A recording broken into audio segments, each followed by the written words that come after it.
मैया जोड़ जोड़ के माया राखी, क्यों तू बन रायन का साथी।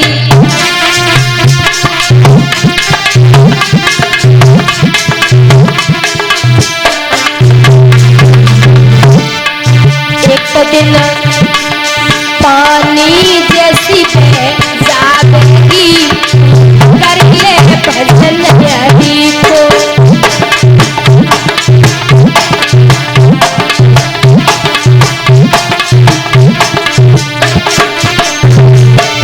तेरी काया धोखा दे जाएगी, तुम कर ले भजन हरि को।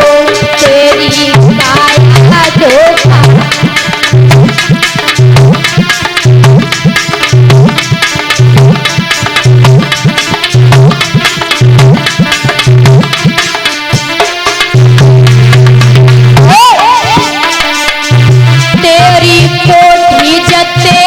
हवेली बन जाएगी एक पहेली।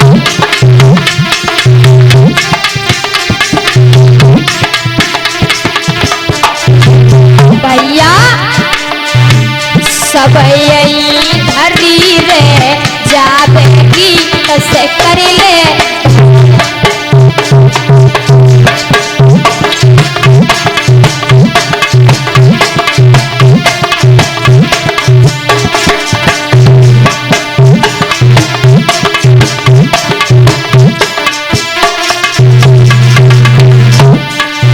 तेरी काया धोखा दे जाएगी, तुम कर ले भजन हरि को। तेरी काया धोखा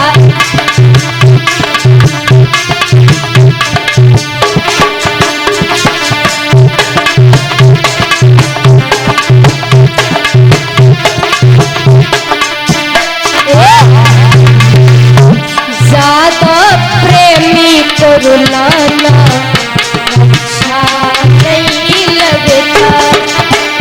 ज्यादा प्रेमी को रुलाना अच्छा नहीं लगता।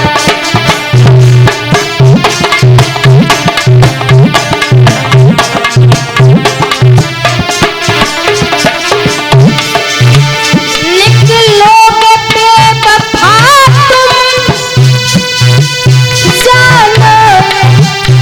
नहीं मैंने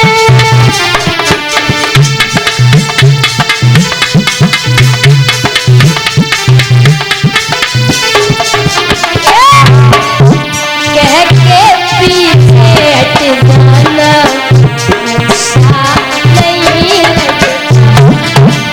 कह के पीछे हट जाना अच्छा नहीं लगता।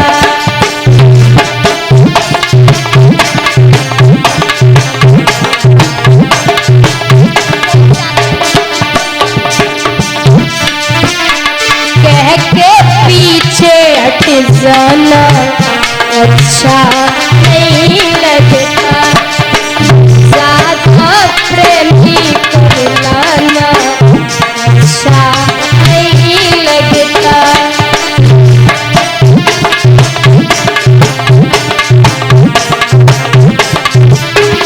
अरे माधवा ज्यादा प्रेमी को रुलाना अच्छा नहीं लगता।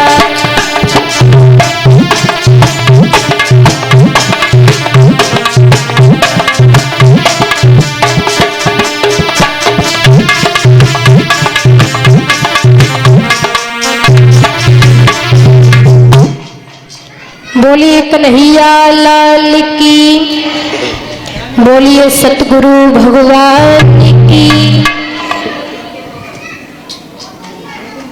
आइए आगे की बड़ी सुंदर कथा महाभारत की।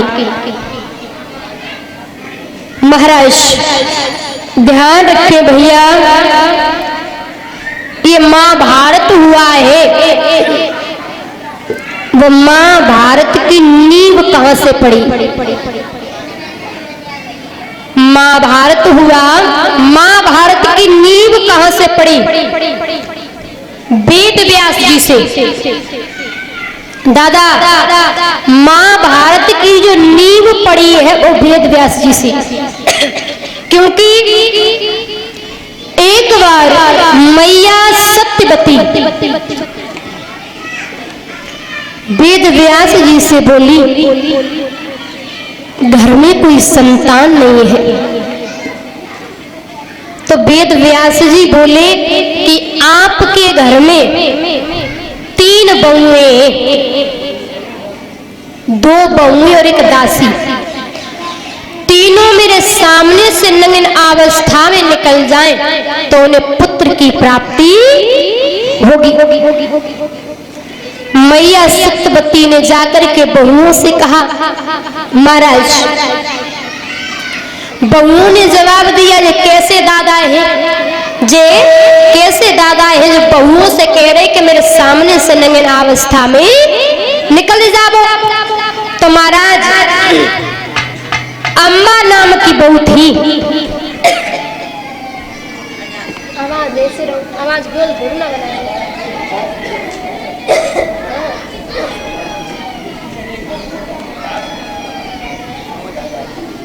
कि मारे एक स्पीकर और बढ़ा दे, आवाज खींचते माइक, आवाज खींचे ना, कोई दिक्कत नहीं, ऐसा तो नहीं स्पीकर एक आदत।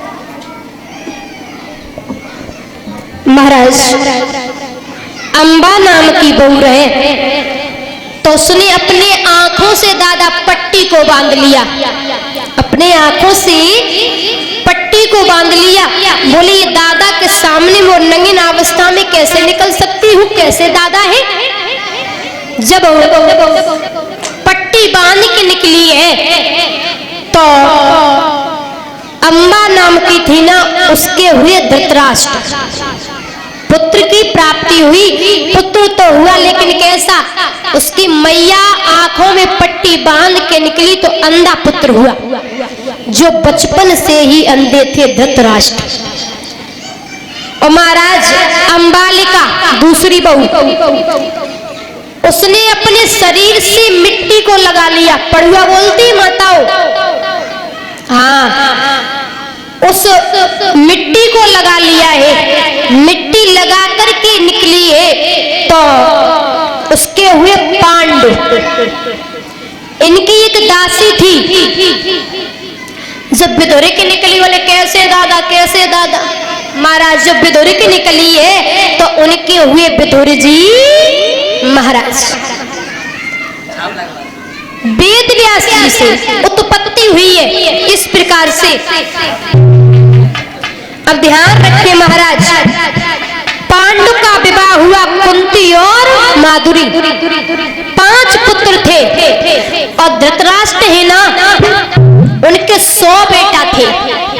धृतराष्ट्र के 100 बेटा थे और पांडु के 5। धृतराष्ट्र का सबसे बड़ा बेटा था दुर्योधन, जो महाराज छल कपट से राज्य को चलाता था।